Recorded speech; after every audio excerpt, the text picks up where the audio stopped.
Hello everyone, नमस्ते। कैसे हैं आप सब लोग? आई होप आप सब लोग अच्छे होंगे, खुश होंगे एंड पॉजिटिव होंगे। आज जो मैं रीडिंग करूंगी ना, ये शॉर्ट अपडेट रहेगा, ज़्यादा लॉन्ग नहीं होगा। इसमें मैं आपके पार्टनर के मैसेजेस, मतलब एक तरीके से सोच लीजिए कि उनके दिल में जो आपके लिए इमोशंस है ना, जो वो एक्सप्रेस नहीं करते, वो आपको बता नहीं पाते, वो आपको क्या कहना चाहते हैं, उनके चैनल्ड मैसेजेस और लव मैसेजेस मैं देखूंगी। तो चैनल मैसेजेस में मैं पहले चेक करना चाहूँगी यहाँ से, ठीक है।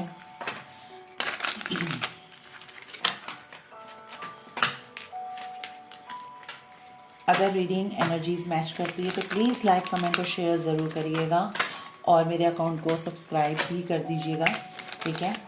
तो देखते हैं आपके पार्टनर के चैनल मैसेजेस। जस्ट लाइक एक लव लेटर होता है ना, जैसे कि मैं क्या कहना चाहता हूँ, क्या कहना चाहती हूँ, वो मैं यहाँ पर देखने की कोशिश करूँगी, ठीक है। प्लीज़ यूनिवर्स मुझे बताएं, जो मेरे व्यूअर्स हैं उनके पार्टनर की साइड से उनके लिए क्या मैसेजेस हैं। Justice, sorry judgement, ace of pentacles, okay, fine, ठीक है। बहुत ज़्यादा आ गए हैं, मैं एक बार में बताऊंगी आपको। परफेक्टेड वर्क, ठीक है, यानी कि हेरोफेंट। इसकी लैंग्वेज थोड़ी सी चेंज है,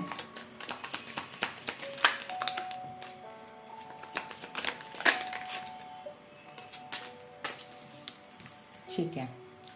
जजमेंट आया है यहाँ पर, ठीक है। उसके बाद एस ऑफ पेंटिकल्स, फिर आया perfected work, good strength, okay. Oh, रुक जाओ भाई, लव, ठीक है, यानी कि 2 ऑफ कप्स। ये लव लिखा हुआ है यहाँ पर, ठीक है। किसी की हैंड राइटिंग कर्सिव हो सकती है, कर्सिव होती है ना, बहुत ऐसे ऐसे करके लिखने वाली। ये कार्ड सर्कल क्यों मार रहे हैं, ठीक है। Justice, judgement and justice which is good, queen of cups, okay. हमने लास्ट रीडिंग करी थी जो उसमें किंग ऑफ कप आया था, इसमें क्वीन ऑफ, ठीक है। पैराडाइज एंड विक्ट्री, एक कार्ड और दूंगी। Death and night of swords.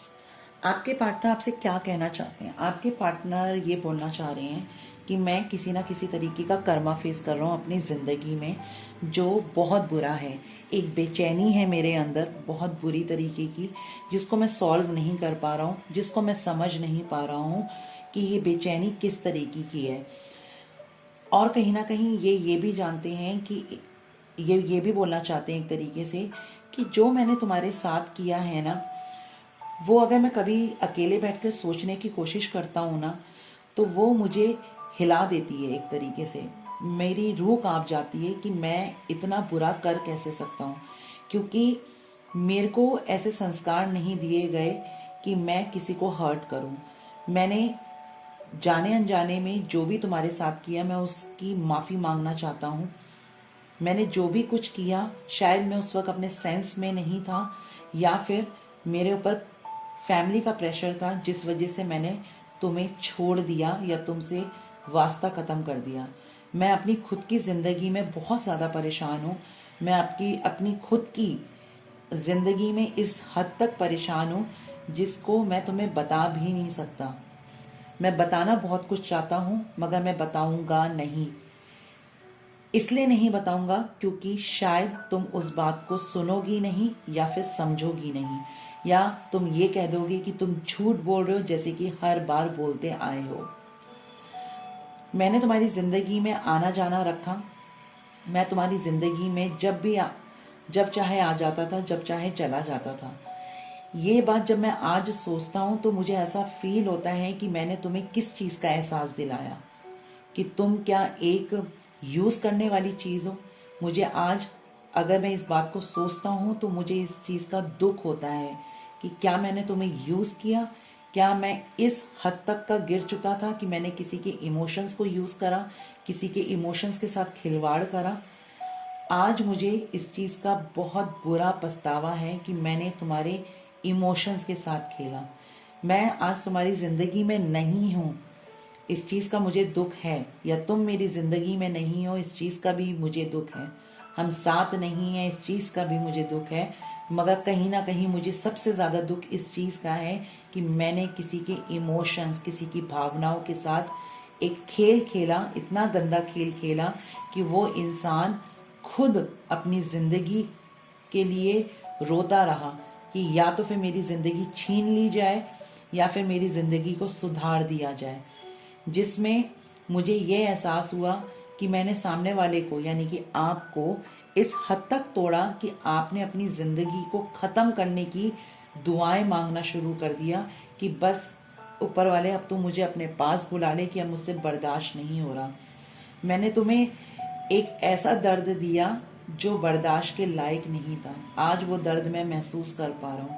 आज मैं अपनी जिंदगी में इतना अकेला पड़ चुका हूँ जो मैं तुम्हें बता नहीं सकता। मेरे आसपास, जब मैं तुम्हें छोड़ के गया, मेरे आसपास बहुत लोग थे, ठीक है, हर कोई मेरे आगे पीछे घूमता था। इस घमंड में मैं पता नहीं कहाँ खो गया, कैसे खो गया और कब खो गया कि मैं तुम्हें ही भूल गया। मैं अपनी जिम्मेदारियों में इतना ज्यादा व्यस्त हो गया कि मैंने तुम्हें इग्नोर करना शुरू कर दिया। तुम फिर भी मेरे पास आती रही, मुझे समझाती रही, मुझे अपना प्यार देती रही, बल्कि अपना वक्त तक देती रही, मगर मैंने उस वक्त की, उस प्यार की कद्र नहीं करी। मैं दुनिया की चकाचौंध में इतना अंधा हो चुका था कि मैंने अपनी आंखों पे पट्टी बांध ली और मैं चाहकर भी तुम्हारा वो प्यार देख ही नहीं पा रहा था। और अब कहीं ना कहीं मुझे एहसास हो रहा है कि तुम मेरे लिए क्या थी, क्या मायने रखती थी। आज मुझे तुम्हारे प्यार का एहसास हो रहा है, और वो ऐसा एहसास है जो शायद एक सच्चे प्यार में एहसास होता है उस तरीके से।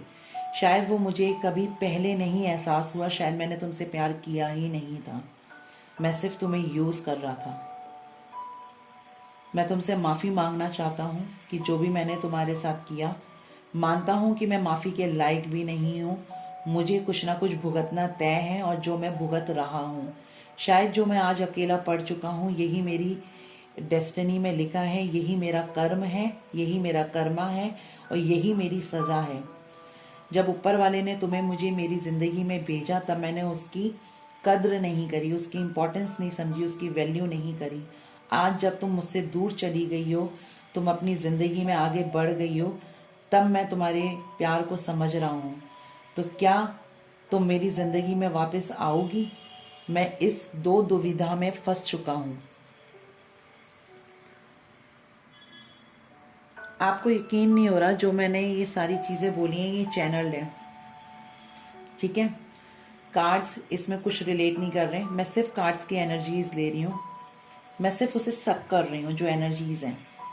और जब मैं बोल रही हूँ ना, बहुत हैवी फील हो रहा है, क्योंकि जब किसी के मन में बोझ होता है ना, और वो बोझ वो उतार नहीं पाता, तो वो ना तिल तिल करके मरता है, तिल तिल करके। अब इन्हें एहसास हो रहा है कि जो इन्होंने आपके साथ किया ना, आपको स्लो पॉइजन दिया, तो स्लो पॉइजन जब किसी की बॉडी के अंदर जाता है और वो रिएक्ट करता है, तो कैसा फील होता है? तो आपके पार्टनर को हो रहा है। आपके पार्टनर आपसे माफी मांगना चाह रहे हैं, वो ऊपर वाल, अब वो आपसे डायरेक्टली नहीं बोल पा रहे क्योंकि आप लोग नो कांटेक्ट में हैं, ठीक है। वो ऊपर वाले से बोल रहे हैं कि मुझसे बहुत बड़ी गलती होगी, मुझे इसकी माफी चाहिए, मगर ऊपर वाला क्या कर रहा है? वो उन्हें माफी नहीं कर रहा। आपने कभी सुना है आप माफ कर सकते हो किसी को क्योंकि आपने प्यार किया है? कर्मा माफ नहीं करता ना, उसका काम क्या है? उसका काम, उसका नाम कर्मा क्यों रखा गया? आप अच्छा कर्म करोगे, कर्मा आपको अच्छा देगा। अगर आप बुरा कर्म करोगे तो कर्मा आपको वही देगा, क्योंकि वही उसकी फितरत है, और वही आपके पार्टनर के साथ हो रहा है। ट्रेडिशनल में ये माफ़ी मांगते हैं और यूनिवर्स अपना ये इंस्ट्रूमेंट नीचे रखते हैं और उन्हें माफ़ी दे रहे होते हैं। ये माफ़ी मांग रहे हैं यहाँ, और यूनिवर्स ने अपना इंस्ट्रूमेंट ऊपर कर दिया, मैं माफ़ नहीं करूँगा। और ये कार्ड ही कर्मा का है, बहुत पेनफुल है। आई थिंक आपके पार्टनर ये पेन डिजर्व करते हैं। एहसास देखो इन्हें आपका, लव आया है यहाँ पर। मे बी किसी ने अपने पार्टनर को निकनेम लव दिया होगा, ठीक है। ये मुझे यहाँ पर ऐसी एनर्जीज आई हैं। यहाँ से देखूंगी आपके पार्टनर आपको क्या मैसेज देना चाहते हैं, ठीक है। क्विक अपडेट है, मैं ज़्यादा लॉन्ग नहीं करूंगी, ये just like a channel message, ठीक है।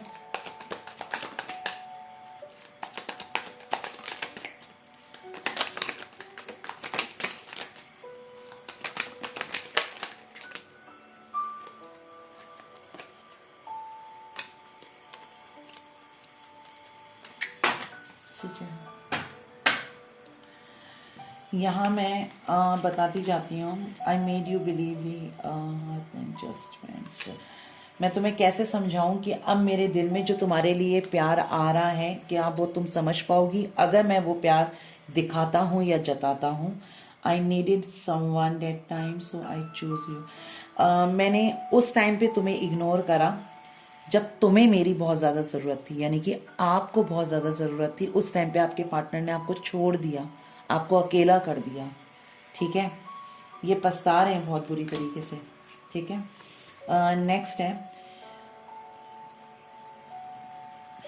क्या ही बोलूँ अब मैंने आपको कहा ना, ये डिजर्व करते हैं ये पेन। इन्होंने खुद कह दिया कि मैं तुम्हारे लायक नहीं हूँ। आप बहुत प्योर सोल हैं, ये आपके पार्टनर जानते हैं। I don't know how to fix my broken heart. मुझे समझ नहीं आ रहा मैं अपने टूटे दिल को कैसे जोड़ूं, किस तरीके से जोड़ूं, क्योंकि जब ये दुखी होते थे, जब ये परेशान होते थे, उस टाइम पे आप इन्हें गले लगाते थे, आप इन्हें पैम्पर करते थे, आप इनके आंसू पोंछते थे, आप इन्हें प्यार करते थे, इन्हें हील करते थे। और अब जब आज ये टूटे हैं ना, इन्हें कोई हील करने वाला नहीं है। जाए ना उस ऑप्शंस के पास जो ट्राई करें इन्होंने। I am scared that you will not accept me now. मैंने आपको बोला ना, पहले ही बोल दिया था मैंने आपको। इन्हें लग रहा है कि आप इन्हें एक्सेप्ट नहीं करेंगे, क्योंकि इन्होंने किया ही बहुत कुछ गलत है। नेक्स्ट है, I had a lot of personal issues. मैंने आपको बोला ना, इनकी लाइफ में बहुत इश्यूज चल रहे हैं, बहुत ज़्यादा परेशानी है। और परेशानियां तो इन्होंने अभी हाल फिलहाल साइड करी हुई हैं, ये आपके बारे में बहुत ज़्यादा सोच रहे हैं। I am dying to see you. मैंने कहा ना, आपके बारे में ज़्यादा सोच रहे हैं। ये मर रहे हैं आपको देखने के लिए, आपको महसूस करने के लिए, आपको टच करने के लिए। टच नॉट इन मतलब बैड सेंस में नहीं बोल रही। एक टच होता है ना, इंसान सिर्फ हाथ में हाथ लेके बैठता है, ये वाला टच सुकून देता है, ये वाला टच। और जिसका दिमागी घटिया चलता है ना, वो उस टच को वैसे वाले टच में लाएगा। मुझे वो क्रेविंग हो रही है, मुझे वो चाहिए। वो लव नहीं होता। लव सिर्फ यहाँ तक का भी होता है कि आप एक दूसरे को इस तरीके से होल्ड करके रखो, और वही चाहते हैं आपके पार्टनर, होल्ड रखना, ठीक है। I lost a special relationship. I lost a special relationship. इन्होंने खो दिया है वो खूबसूरत रिश्ता। Emptiness in my soul without you. Emptiness in my soul without you. ये अकेले पड़ चुके हैं, बहुत अकेले पड़ चुके हैं, बहुत ज़्यादा अकेले पड़ चुके हैं। I hope I could face you. आशा करता हूँ या करती हूँ कि मैं तुम्हें फेस कर पाऊँ, क्योंकि ये फेस करने लायक नहीं है।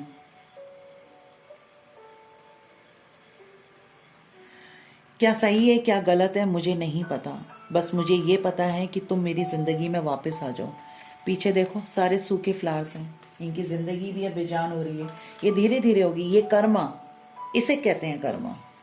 You need to move on and forget me. अगर तुम चाहो तो मूव ऑन हो सकते हो, और अगर चाहो तो तुम मुझे माफ़ भी कर सकती हो। ये चाहो वाली बात क्यों आई है? क्योंकि इन्हें पता है कि ये माफ़ी के लायक नहीं है। Your love and energy can heal my heart. मैंने क्या बोला था आपको थोड़ी देर पहले, कि आपका प्यार ही इन्हें हील करता था। जब आपको ज़रूरत थी तो ये आपको छोड़ के गए, जब इन्हें आपकी ज़रूरत होती थी तो आप सब कुछ छोड़ के इनके पास जाते थे। और इन्होंने ये एक्सेप्ट कर लिया कि तुम्हारा प्यार ही मेरी एनर्जी को, मेरे दिल को बूस्ट करता था।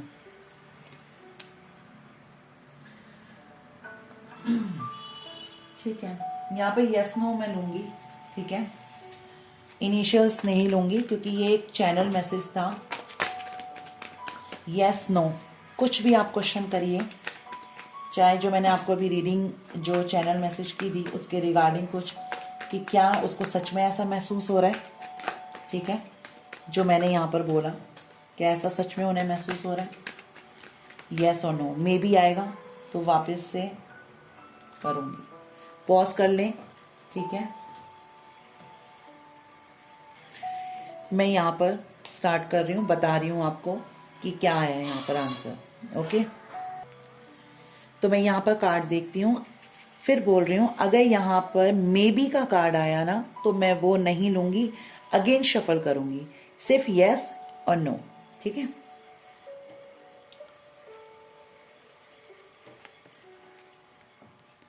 The wheel of Fortune, big yes. और व्हील घूमता है, ये घूम के आएंगे, घूम चुके हैं ये अपनी लाइफ में। ऑप्शंस ट्राई करें। ठीक है, तो कहीं ना कहीं ये आपकी तरफ आएंगे और ये बिग यस है। फाइन, तो ये थे चैनल मैसेज।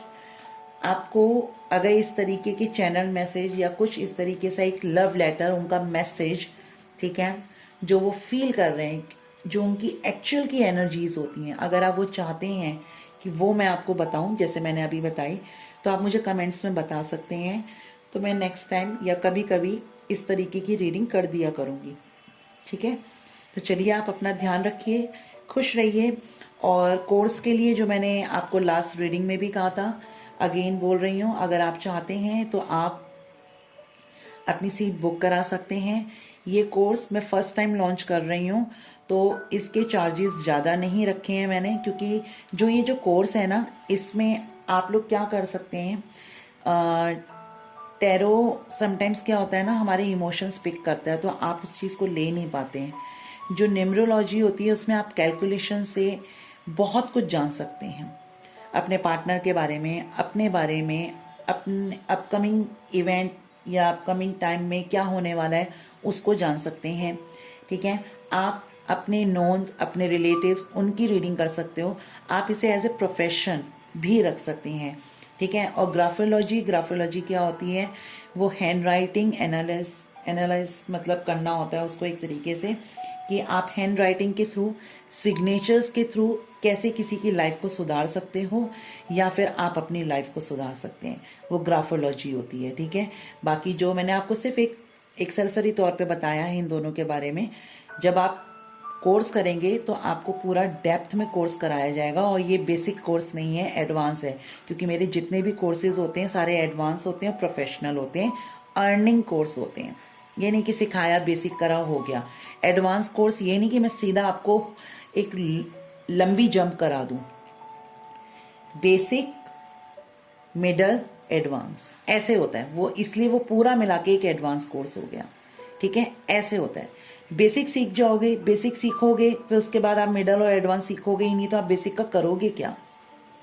तो मेरा एडवांस जो कोर्स होता है, पहले आप बेसिक उसमें सीखते हैं, फिर आप उसको एक मिडिल में आते हैं, फिर लास्ट एडवांस में आपको उसको सबको कैसे मर्ज करके सामने वाले को प्रिडिक्शन देनी है वो बताया जाता है, और पूरा प्रोफेशनल कोर्स होता है ये। ओके, चलिए अपना ध्यान रखिए, खुश रहिए, टेक केयर, बाय बाय, नमस्ते।